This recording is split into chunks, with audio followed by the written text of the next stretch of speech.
All right, good evening, everybody. Thank you for attending tonight. We're here to talk about the Henniker-Hopkinton 40633 project. So this is at the intersection of US 202 Route 9, Old Concord Road in New Hampshire 127. We did have a previous meeting back in 2021, and this is kind of a follow-up to that meeting to give you guys some more information. So tonight there's a couple of presenters that are going to be here. I'd like just to introduce a few people. So my name is Michael Moser. I'm the project manager for the New Hampshire Department of Transportation. With me, I have Curtis Morrill from, where's Curtis? Oh, there's Curtis from DOT as well. He's helping me out with the project. This project is going to be led by consultants. So we have a few consultants here with us who are going to help with the presentation. Darren Blood with GM2 is directly behind me. Jen Mercer with GM2, you'll be here from in a few minutes, and Jeff Santa Cruz from Weston and Sampson, and he'll be giving an update on some of the traffic information down the road. In addition to that, we do have Mike Tardif from the Central New Hampshire Regional Planning Commission in the white shirt in the back. He's here to, I'm sorry. Just hanging out. Oh. He wants to be anonymous, so we'll go with that, but I called him out anyway. So tonight, just a brief agenda. So we do have a brief welcome introductions that I gone through a minute ago. We'll go through, talk about the project description a little bit, the purpose and need, so why we're here, what do we need this project for, kind of have an overview of the site, talk a little bit about the project status, and then we'll spend the most of our time really talking about the alternatives overview that we're looking at, which you have in front of you over there on the boards. And then lastly, we'll get into the next steps and where we go from here. So just a couple of housekeeping things real quick. If you have any questions, I would ask you to hold them till the end of the presentation. If you have notes, we can write them down if you see anything on the slides you want, but we've got a few slides here, so it's going to take us a little while to get through all of them. There are sign-in sheets floating around. If you haven't had a chance to sign in, I would ask you to sign in just so we have a record of who is here. And then the last question I had, is there any reps or state senators that are here today? All right. Thank you. Yep. All right. So I think everybody in here is probably more familiar with this than I am, but we'll go over where we're located anyway. So the project's located basically right at the intersection of Henniker and Hopkinton. It's the intersection of concern is US 202 with Old Concord Road, New Hampshire 127. And on the maps, we do have some information. So the town line, okay, I can grab the right one, kind of goes through here. Oh, actually, it's over here. I'm sorry. Goes over here kind of like this. So just to know where everybody's located. Currently, there's stop signs on Old Concord Road and New Hampshire 127, and 2029 is through traffic. And we do have the flashing yellow light that's out there as well. This is just kind of what I talked about, a little bit more detail. Give everybody a high level overview of what we have. So running east-west is US 2029. On the south is the Old Concord Road. I do have a gentleman with the Dunkin' Donuts shirt here, so I think he knows where his building is. To the right of it, over here, this is the Gatuka River, and I'll go over a little bit with that bridge in a few minutes. The existing speed limit out there on 2029 is 55. We'll talk a little bit more about some of the speeds down a little bit further in the presentation. So a little history on the project. The picture that's up on the screen right now shows what this would look like after 1960.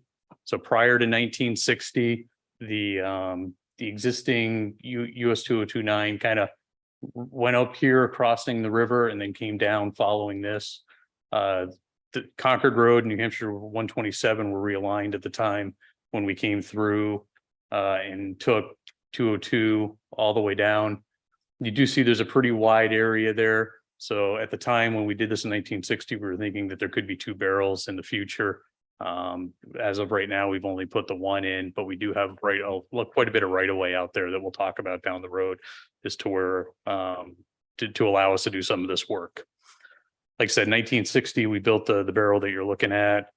1986 is when 127 and Concord Road were realigned. And moving on, then back in 2006, there was a corridor study. At the time, we talked about a lot of the alternatives and options that we're going to be speaking to tonight. The signalized intersection, the roundabout, potentially a grade separated interchange, So basically for the last 15, 16 years, kind of been looking at things that need to be done in this area. In 2008, to try to help things out, we did add right turn lanes to this area. So you can see in the picture that we have up here, if you're going east or westbound, you do have these right turn lanes that'll bring you in onto Old Concord Road or New Hampshire 127. And then in 2018, so fairly recently, we did do a rehabilitation of the river crossing. So that's kind of what I pointed out earlier. I don't know which one's better for me to point to, but this bridge, well, it's really big. Let's look at one of these. This is a little smaller. This bridge was rehabilitated in 2018, so it's in pretty good shape right now. We're going to do our best not to touch that at this time. So again, just getting an idea where everybody is. So this would be taking a look from you're basically to the northwest quadrant of 127. You're looking down towards Old Concord Road. On the opposite side of the road and to the right would be the Dunkin' Donuts. And if you look straight ahead, so in this area, you're going to be heading towards Concord, and go in this area, you're going to be heading towards Keene. Just another photo. This is in the other quadrant. So now we're on the south side of the road opposite the Dunkin' Donuts. And, we really like this photo. Just shows some of the traffic issues that we have.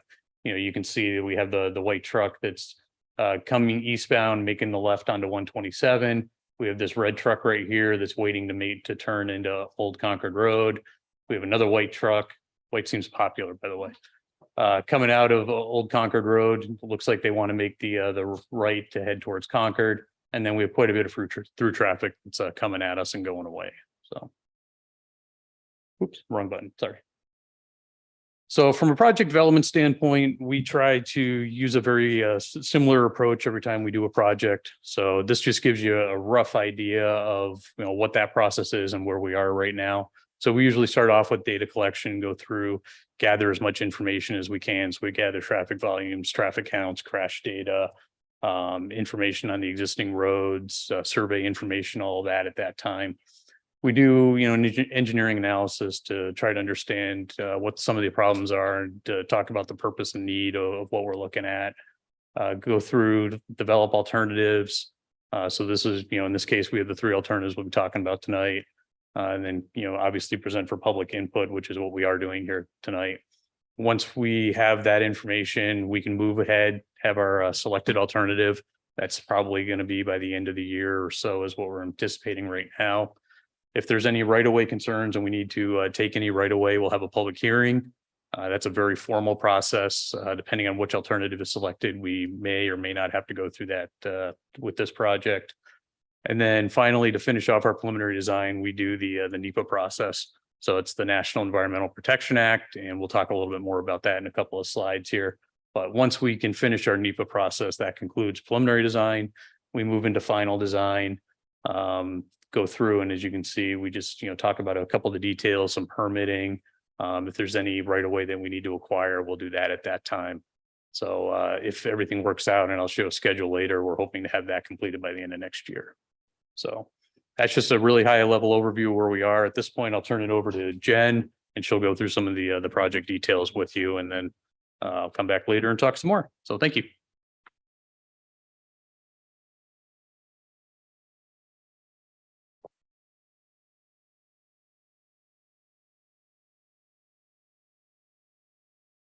Good evening. So project considerations, we have environmental, which are the socioeconomic resources, which are human health and potential contamination. We have natural resources, which are the wetlands, the floodplains, the streams, New Hampshire designated river, conservation land, and shoreland. And then we have threatened and endangered species to look at. Pictured here, we have the northern black racer snake on the left, the wood turtle in the center, and then the Kentucky State Forest on the right. Additionally, we have cultural resources, archaeological, which was started and there's no further investigations needed, and then historic. And I need to read this. Bear with me while I read this verbiage for environmental. The evaluation of environmental and cultural resources impacts within the project limits is ongoing. Environmental resources being evaluated in the vicinity of the project area include, again, the Kentucky River, streams, water quality, wetlands, conservation land, Hopkinton Everett Flood Control Reservoir, state threatened state snake and turtle species, and the federally endangered northern long-eared bat. The resources and any impacts of the proposed action will be documented in an environmental study, which will be posted on NHDOT's website. For cultural resources, the project will need to comply with the requirements of Section 106 of the National Historic Preservation Act of 1966. This act requires the department to identify and assess the project's impacts to cultural resources, which are buildings, historic districts, and structures, as well as archaeological sites that are generally greater than 50 years old. These regulations offer individuals or organizations with a demonstrated interest in the potential impacts to historic resources an opportunity to become more involved as an advisory role through meetings and commentary. They may become what are known as consulting parties under Section 106 of the National Historic Preservation Act. The lead federal agency for this project is FHWA, which is the Federal Highway Administration. Although the role of a consulting party is advisory in nature, FHWA must consider a consulting party's input carefully before making a final decision on how the project would affect historic resources. Consultation recognizes the importance of local involvement in the decision-making process. If you wish to become a consulting party, please contact Mike Moser after the meeting, or on this slide, we have additional information for the contact there. And a historical survey was conducted during the development of this process. A potential historic property is located adjacent to the project area. The department will continue to coordinate with Federal Highway and New Hampshire Department of Historical Resources if potential impacts to this resource will occur. Additionally, FHWA's administration's Section 4F of the DOT Act regulation requires the evaluation of impacts to historical and recreational properties to determine whether alternatives which avoid or minimize impacts to these properties are reasonable or prudent. Then we have Jamie Sikora's contact information. Do we have a pamphlet? I've heard to bring those books. Oh.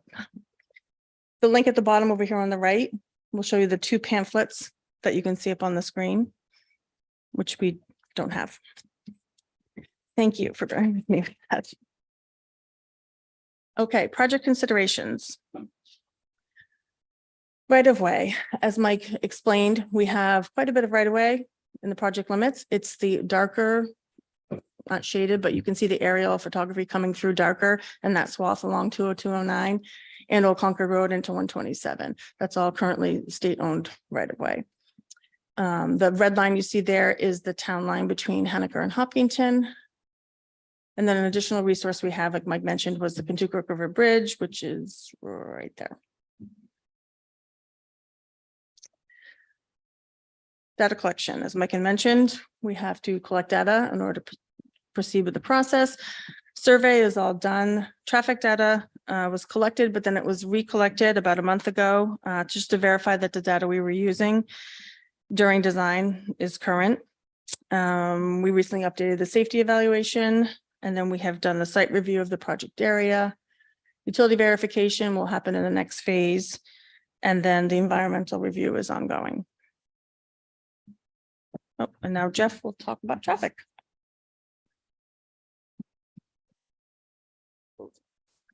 Thank you, Jen. As I said earlier, Jeff Santa Cruz, Weston and Sampson. So to give you an idea, we'd gone out back in 2019 and collected traffic volumes out there. So they were pre-COVID numbers. What you see on the screen actually represents the average annual daily traffic. So what over the course of the year, the annual traffic is. You may see a couple days here and there, especially in the summer when you may see a little bit more. But when we design, we look at the average annual rather than peak times. At our meeting in Henniker back in June, there was a question on the traffic volumes and the age of them, because a lot of people felt that the volumes have been going back up recently and it was a lot higher than it used to be. We went out, we counted last month. What we found is actually the number now is like 16,350. So what we saw was the COVID drop, like we did system-wide across the state and region, and now it's climbing back up. So right now you're back up to about the same values that you were 4 years ago. So that feeling that it's getting higher is because we've spent 2 or 3 years at much lower volume. And so that's kind of the impression. As Jen mentioned, 55 miles an hour. I will say that we did collect speed data out there and the average speed was 60. The 85th percentile, which is what about 85% of the drivers are at that speed or less, was 65 miles an hour. And I see a lot of shaking heads, so I know I'm not surprising anyone with those numbers. And that doesn't mean there's not the occasional faster driver. It just kind of gives you an idea where it is. This here is actually the distribution during the peak hour. So this is your AM and PM. Your AM is the blue numbers.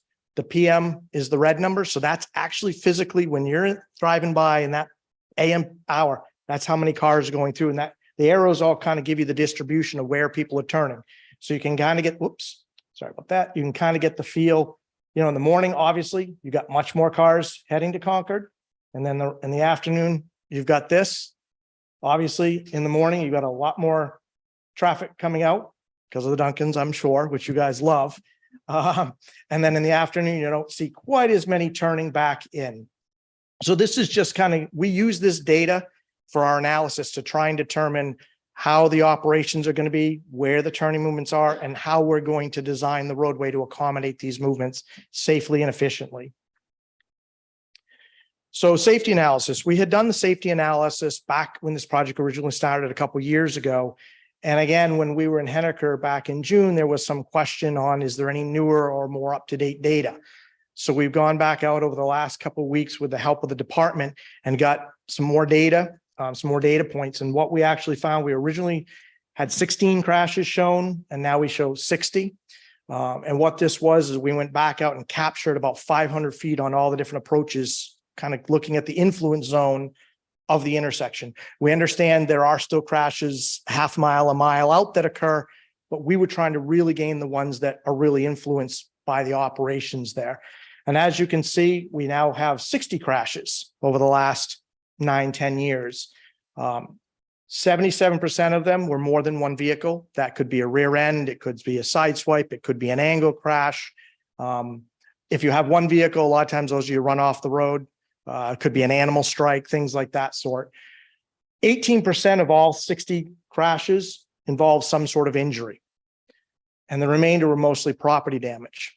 And unfortunately, back in 2015, there was one fatal crash. I know there was a fatal recently this year, but that was a half mile up the road. So it was outside what we call that influence zone of the intersection. And the leading cause is failure to yield the right of way. And what that basically means is you're pulling out of the side of the road and you don't wait for the guy or a woman coming on the main line, or you decide to turn left into one of the side roads and you don't want to wait. And that's usually what's called the right of way. You fail to give the person who has that, i.e. on main line, their access. This is a diagram, and I know the dots are a little small, so I'll kind of describe them. The red line represents that influence area that I was talking about. You can see it captures the majority of the turn lanes and the geometry of the existing intersection. The red dot is the fatality, kind of lies right there in the middle. Oh, sorry, the dots, it's kind of, oh, that's a car, my bad. Thank you. And then you have suspected serious injuries, or the kind of the triangles that are in there. The green dots are your property damage. Now, you won't count 60 dots there. So if you're up there going, I don't count 60, how does he get 60? Some of the dots lie on top of each other because of where they're located within the intersection. So I just want to kind of make that clear. I'm just kind of going to my notes, make sure I'm not missing anything. And with that, I'll give it over to Jen so she can kind of give you where we went with this data to come up with the alternatives.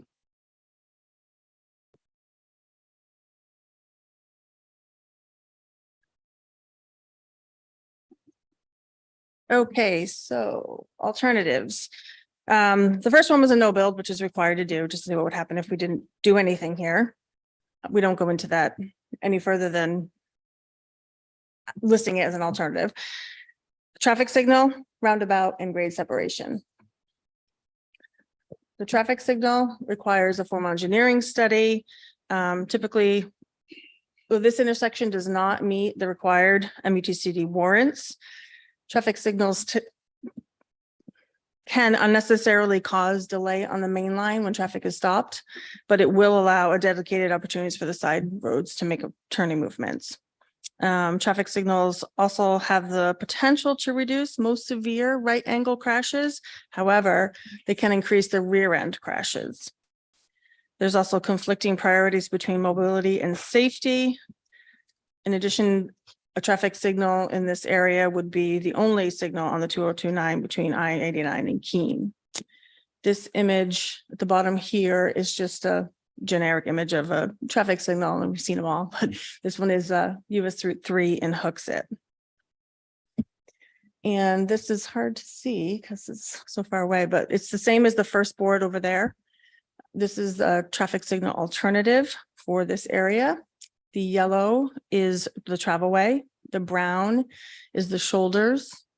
The orange on the left and the right there are the painted islands. The maroon is the existing bridge that we see over here. And then this light green that we see up in this area and all along the sides are the potential slope impacts. And then these red things are the buildings in the area. So this alternative adds a through lane in each direction on 202 and 9, and then an exclusive right on the side roads of Old Concord Road and 127. We got feedback from the initial public informational meeting, and this was not a favored alternative. Roundabout. A roundabout is a circular intersection which traffic flows in a counterclockwise around a central island, and entering traffic must yield to the circulating traffic. Benefit is that this slows traffic without requiring a stop. It can also process 30% more traffic than other intersections of the other types of intersections. It's very efficient during peak and non-peak times. There's fewer stops and hard accelerations, which means a quieter operation. And there's an overall balance between mobility and safety. The roundabout over here on the right is a GM2 designed roundabout in Ossipee, which we go further to explain because it's very similar to the situation out here. Additional information about roundabouts in general. They reduce the number of conflict points. The graphic on the image on the left, it's hard to see, but it shows that there are 32 vehicle conflicts. Those are the red little circles that you see there. And then a roundabout reduces those down to 8 potential vehicle conflicts. This bar graph just quickly shows safety of a roundabout. The red shows 72% reduction in fatal crashes, and the green is the 44% reduction in injury crashes. At one of the public meetings, I think the last public information meeting, we were asked to provide more information on roundabouts and how to drive them. So this link at the bottom just shows you can access this video on how to drive a roundabout. Locally, there are roundabouts in Warner, Concord, Keene, Epsom, Lee, Dover, just to name a few. This is a before and after. Again, like I said before, of a very similar situation. This is Ossipee, and you have we have New Hampshire 28 going this way, and this is New Hampshire 171, and this is Courthouse Road. It's very similar to the Henniker-Hopkinton intersection in that it's a 55-mile-per-hour corridor to the east and west of this, and traffic is slowed down to 40 miles per hour in the intersection area. Ossipee also has a similar situation with the curve, the vertical and horizontal curvature to the east, in that there's a crest vertical curve and a hill just to the east or the north of this, similar to what we have out here. So the picture on the left again is the intersection, and then the right is the final constructed roundabout.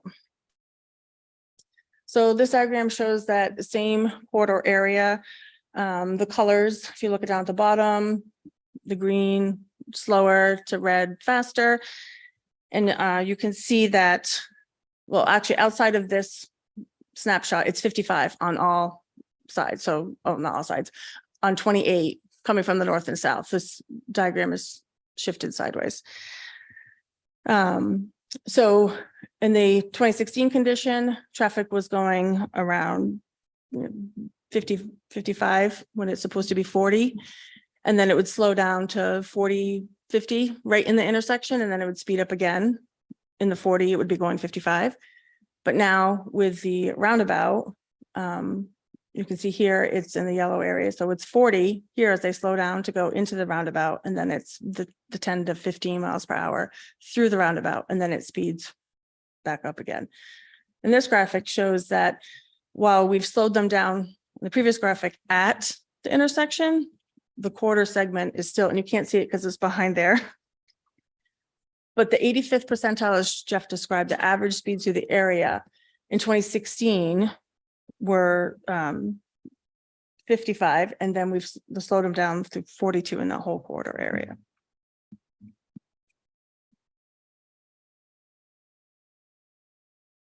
Why is it not? Do you have control now? Or no? Oh, there we go. So here is an alternative for the roundabout at this intersection. Same colors as before. The yellow is the travel way, the brown is the shoulder. The orange is the Dunkin' Donuts drive in this one right there. We have this cyan color, which are raised islands. And then this darker gray is the mountable truck apron. This is a hybrid roundabout, which has 2 lanes in the east-west direction on 202 and 9. And then there's 1 lane on the side roads coming in. So this is very similar if anyone's driven the new roundabout at exit 17 off of I-93 in Concord, near the Market Basket. This is very similar to that in size, and except for the side roads, obviously coming out of Market Basket have more volume than we would have coming in here. The Scammell Road, the US 4 in Dover, near the Scammell Road Bridge, also has a roundabout very similar to this. This is a simulation. It's already started. It's 4 times the speed, just so if you wonder why they're going fast. So this is a traffic simulation, which is just a snapshot of the PM peak hours with a traffic signal. So you can see the queuing and then the starting back up again, the vehicles. And once that plays, this is the exact same time period of snapshot of the roundabout, how it would potentially operate.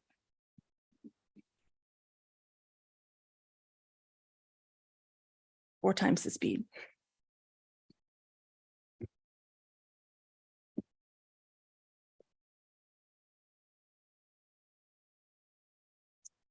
Grade separation.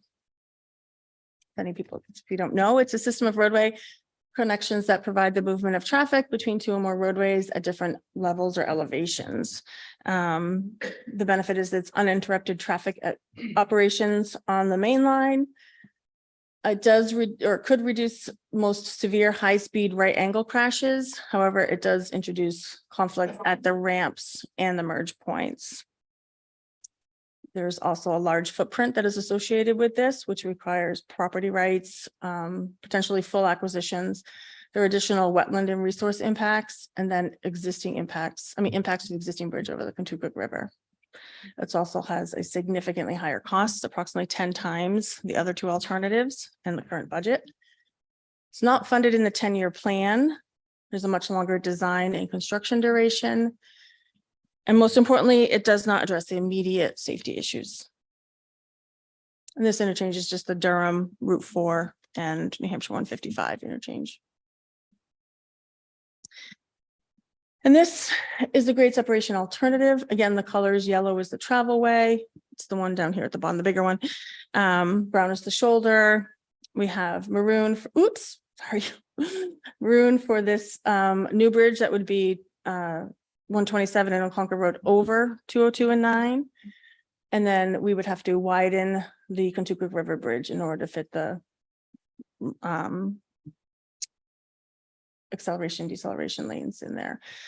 The reds are existing buildings, and this red and white candy cane type thing is building removal. So the Dunkin' Donuts would be gone with these impacts, because these green are the slope impacts. And again, this is all preliminary design. It's a classic diamond. The ramps over here to the east, they're shorter because they have a tighter reversing curves. And this is steeper grade because we want to do parallel acceleration so that this bridge would have a standard, a set widening versus having like a wedge shaped widen over, or potentially a new bridge with ramp bridges and all that too. And then the ramps over here, you know, it's a little bit longer because they have flatter radii and curves. And then it's a tapered acceleration and deceleration in there. There's also flatter vertical grades because you're gaining elevation as you go to the west. So again, this is a much larger footprint than the other alternatives. The Dunkin' Donuts will be gone, and there's an impact in here to the Keyser campground as well. In addition, there are significant environmental impacts. Wetlands over in here, down in here. And there's a vernal pool up in here, and then additional impacts down here and to the river. And again, it does not address the immediate safety concerns. So now I'm going back over to Mike.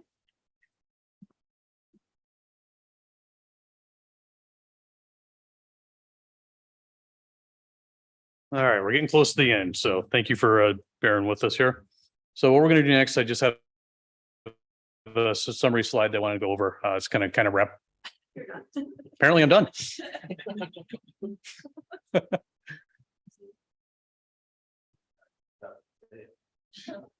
I can talk about it, but it would be, they say pictures worth 1,000 words. You don't want to hear 1,000 words from me. Oh, I saw a flicker.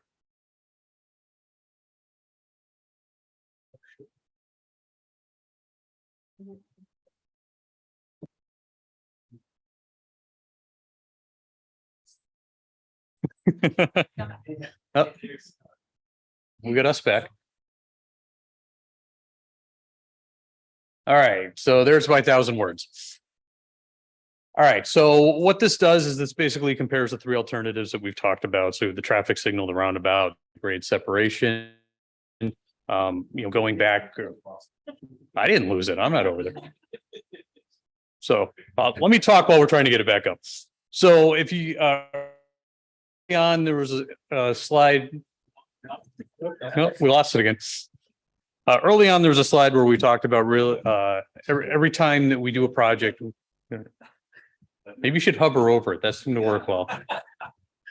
Early on, there was a slide that talked about the purpose and need. So every time we do a project at the state, we identify the purpose and need. And, really in this case, we were looking at intersection safety improvements and any deficiencies that we wanted to address.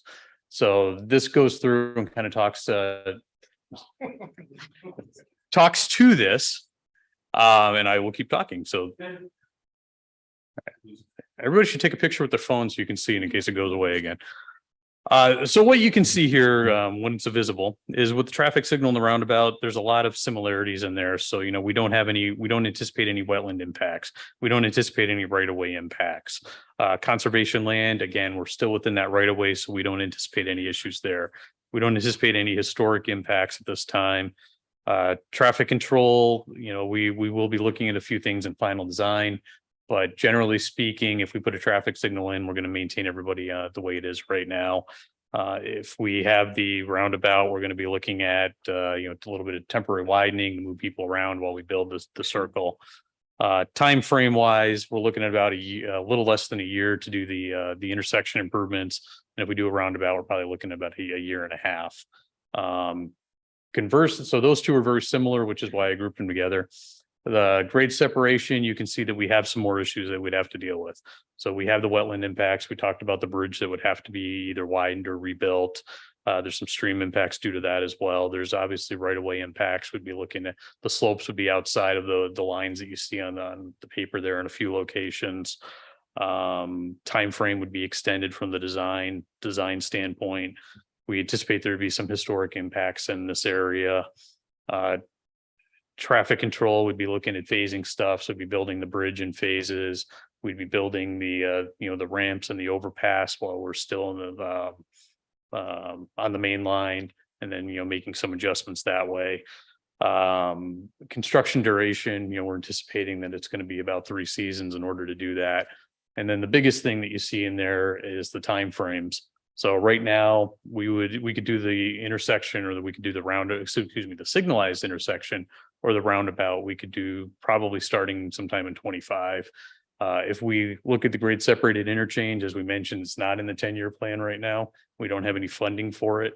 So if we were to do that, we're probably looking at about 15 years out before we could get it into the 10-year plan and then do the design and then start moving forward so we'd have funding.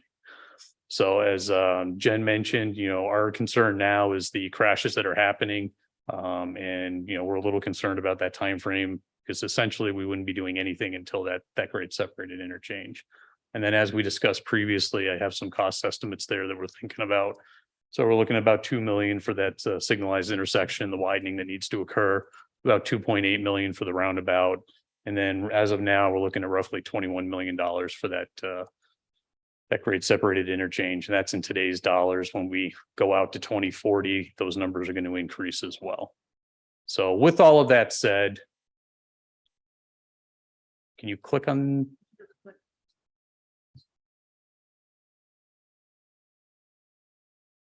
Oh, okay. So what you would have seen is there's a red box that goes over the middle. So right now, our preferred alternative is we would like to move forward with. So we're looking for comments Payer has. We'll try to answer them, and then we'll see where we go from there. Oh yeah, there's one more slide. If you have any questions or comments, we'll take those now. The project website, this will be available on our DOT website. So if you want to go back and see that one slide that disappeared 16 times, you can take a look at that. And it also has my contact information. Feel free to call me or email me, and I'll try to answer any questions you have that we can't take care of today. So I'll speak up. I'm sorry to be brief, but I have to run in a couple minutes. Sure, is there Is that okay? That sounds better now. Thank you. Sir, what is your name? Sure. My name's Phil Sletton. I'm a Henniker resident. Okay. And I, on the comment side, I think a roundabout is much preferred to either two options, especially a signalized intersection.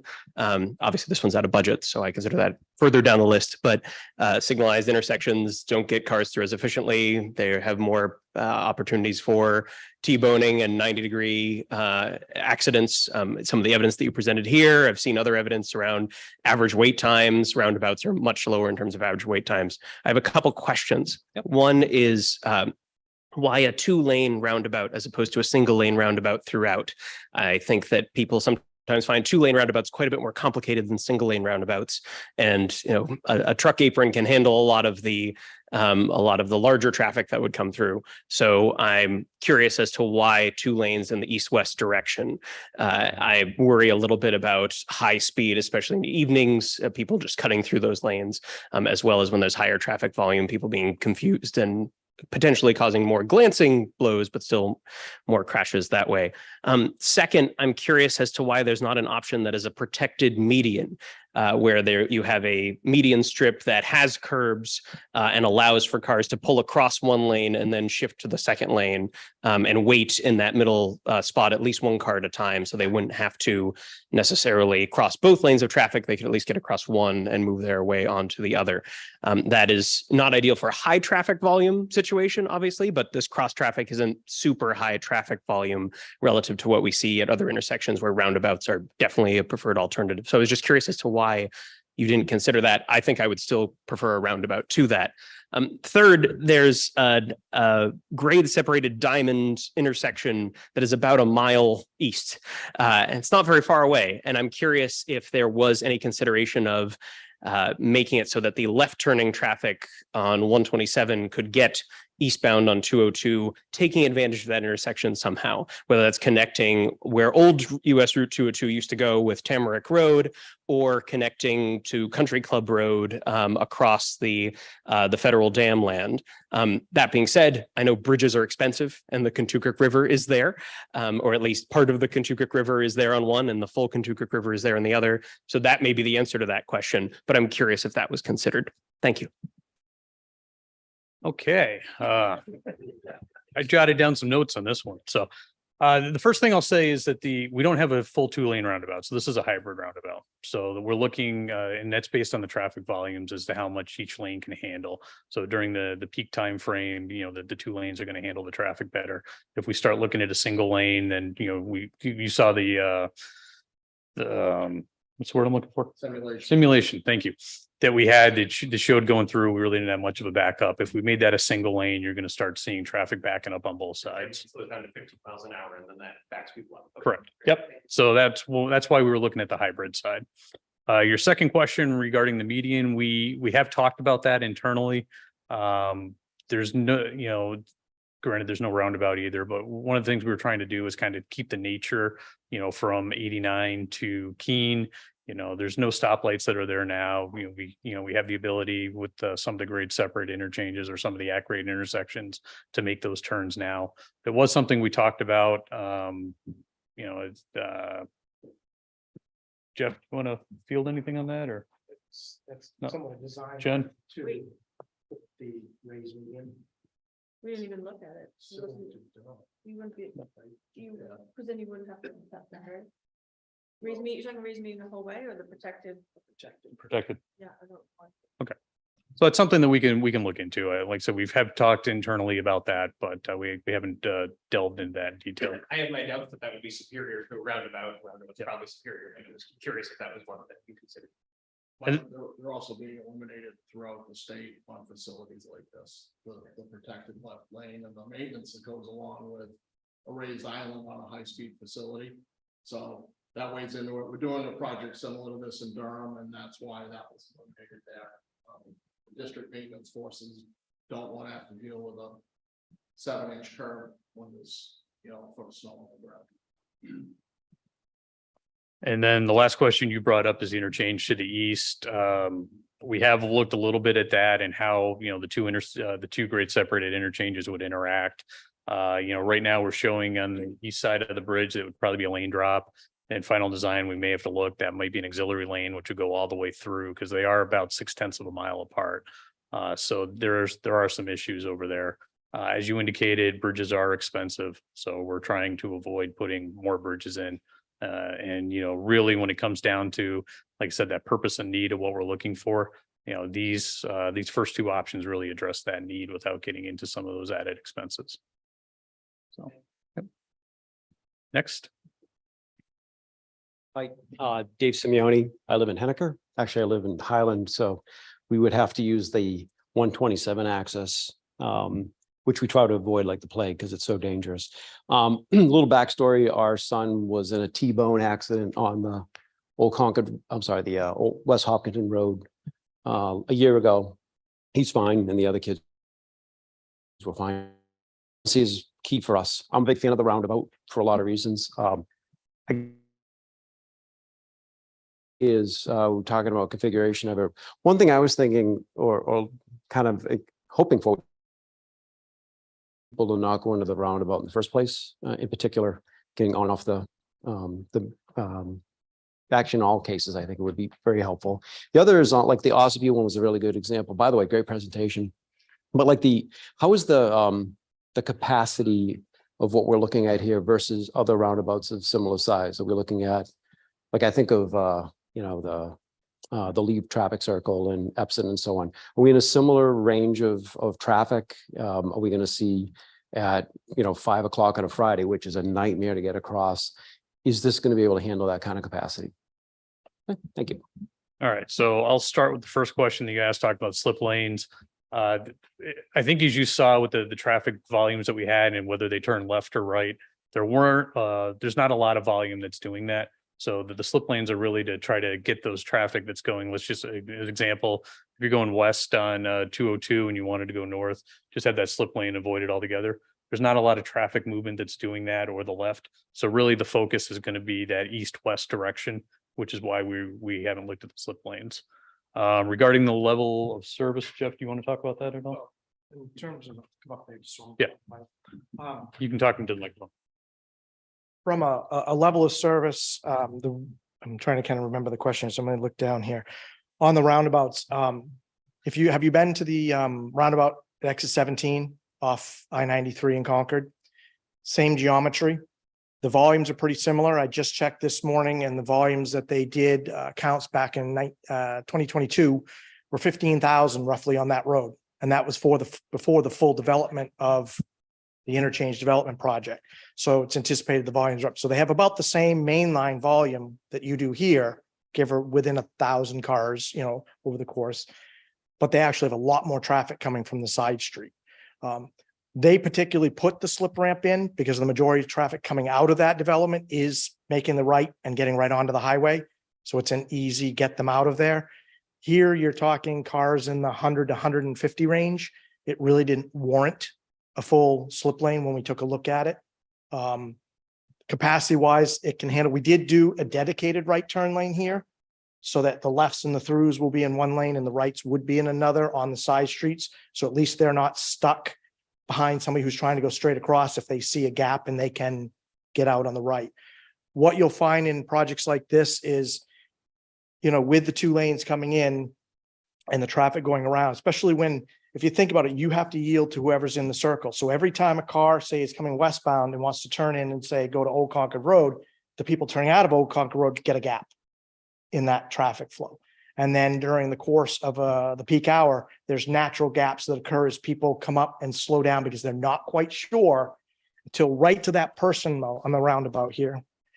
This is my best way of saying this. So if somebody's coming this way and they're coming around the roundabout, these cars here have to wait till that car gets just about, and I'm sorry for my shakiness here, too much caffeine, right to where they have to make the decision. We go left and right. Those cars on Route 202 have to slow down and kind of wait. Oh, nope, they're going this way. I can pull in. That helps to give gaps to the traffic. Here might only be 3 or 4 seconds, but that is a gap that they can now move out into and make it. So we didn't feel the slip lanes here we're adding for the amount of pavement we're adding, the amount of impacts from the environment, things like that. Does that answer your questions? Great. Thank you. Go ahead. My name is Lee Bossy. I'm with the Monitor News, not with the Monitor, with the Messenger newspaper. Thank you for coming. I was here in this room in 2001. The seats were not as comfortable, Wayne. Neil, thank you. But with all due respect, I haven't heard anything new tonight. Can you tell me exactly what you have done in the last interim? Did you say 2021? 2021. Okay, all right. So as I said, we've been advancing some of the designs a little bit. In addition to that, when we were in this last meeting, there was 2 things that people were asking for. One was more information on roundabouts. So we did provide several more slides and more information about the roundabout itself. And then we were also asked to explore the grade separated interchange, which we didn't have as much information at that time. So we went through and we were trying to, at a high level, look and see what made the most sense for that. So we've been working on that, in conjunction with, some of the other projects that we've been doing. And I don't want to use excuses. We are a little resource constrained right now. So some of the items that we've been doing, we've been trying to work on other projects to get them advertised this year as well. I just want to add that when we presented previously, we did not have concepts shown. We just talked about the different things that we were doing, but we are presenting the concepts. Yeah, so the other thing is, as Jen mentioned, is we didn't have these concepts and the pictures for everybody to look at. So, it was another thing that we wanted to show. Excuse me, you didn't have the nice graphics. I appreciate those. But the same alternatives were proposed. Exactly the same information as you've given us tonight. And it doesn't appear like the project it was the same conclusion. Everybody preferred the roundabout. In 2021, let's get this done. Thank you for the comment. In 2021, without developing the design to where we are right now, we didn't have the impacts that we're able to show, and we weren't able to put that chart together that showed, okay, this one has right-of-way impacts, this one doesn't, this one costs this, that one costs that. All it was a description of the 3. So that presentation is on the DOT website. This one will get posted this week. if you want to see the difference between what happened in 2021 and where we are today, look at both of those presentations when this one's posted next week.